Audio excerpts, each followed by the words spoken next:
to Tanzania.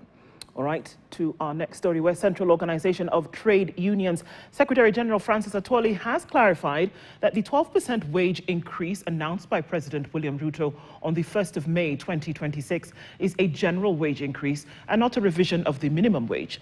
Atwoli called the Federation of Kenya Employers' interpretation erroneous, unfounded, and deliberately misleading.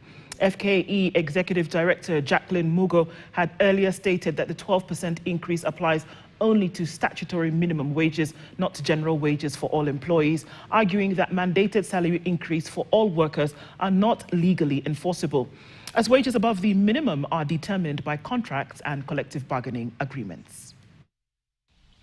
So I want to tell Kenyans to ignore the statement, the press statements being released every minute by the Federation of Kenya Employers.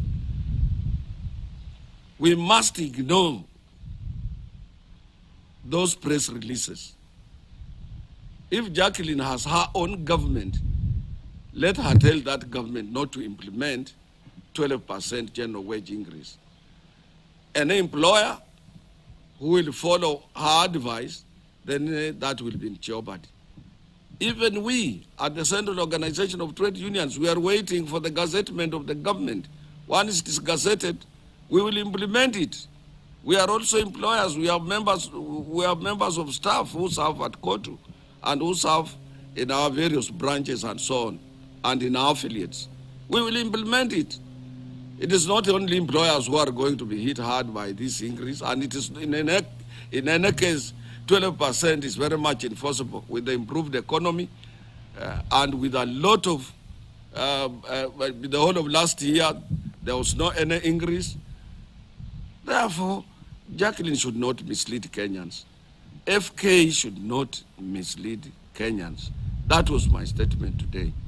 The president announced 12% general wage increase and 15% minimum wage for the agricultural workers union. And this must be enforced by every employer in Kenya.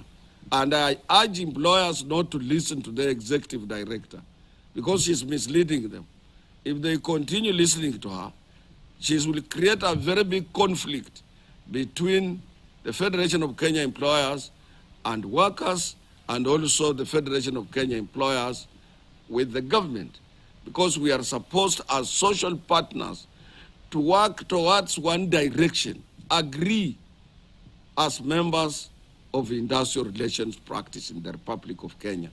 So that's, I wanted to clarify that those releases, press releases time and again, that are being lashed out. Junior secondary school intern teachers in Embu County have downed their tools over delayed confirmation to permanent and pensionable terms. Tens of irate JSS intern teachers held protests in Embu town on Monday, where they vowed not to go back to class until their cry for conversion to permanent terms is heard and acted upon. While waving placards and singing solidarity songs, the teachers lamented the harsh conditions they've been working under, with meager earnings not commensurate with their training and workload.